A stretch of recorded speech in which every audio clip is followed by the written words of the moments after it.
সালামু আলাইকুম। The football জোনে আপনাদের সবাইকে স্বাগতম। 2029 সালের উয়েফা চ্যাম্পিয়ন্স লিগ ফাইনাল আয়োজনের জন্য আগ্রহ প্রকাশ করেছে এফসি বার্সেলোনা। কাতালান ক্লাবটি জানিয়েছে বার্সেলোনা সিটি কাউন্সিল ও কাতালান সরকারের সঙ্গে যৌথভাবে তারা উয়েফার কাছে প্রাথমিক আবেদনপত্র জমা দিয়েছে। মঙ্গলবার দেওয়া এক বিবৃতিতে বার্সেলোনা জানায়, আয়োজক শহর হিসেবে বার্সেলোনা এবং ভেন্যু হিসেবে স্পটিফাই ক্যাম্প নুকে প্রস্তাব করেছে তারা। তবে পুরো বিষয়টি এখনও প্রাথমিক পর্যায়ে রয়েছে এবং উয়েফার আনুষ্ঠানিক অনুমোদনের উপর নির্ভরশীল। ক্লাবের পক্ষ থেকে জানানো হয়েছে, উয়েফার নির্ধারিত প্রোটোকল অনুযায়ী প্রার্থিতার উপযোগিতা যাচাইয়ের জন্য প্রয়োজনীয় প্রাথমিক নথিপত্র জমা দেওয়া হয়েছে। চূড়ান্ত আবেদনটি 2026 সালের জুনের শুরুতে জমা দেওয়ার কথা রয়েছে।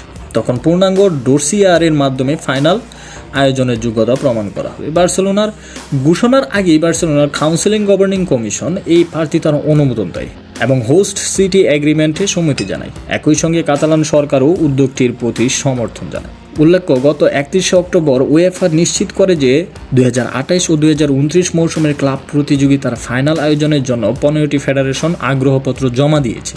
এর মধ্যে 2029 সালের পুরুষদের চ্যাম্পিয়ন্স লিগ ফাইনালের সম্ভাব্য ভেন্যু হিসেবেও তালিকায় রয়েছে ক্যাম্প ন্যু।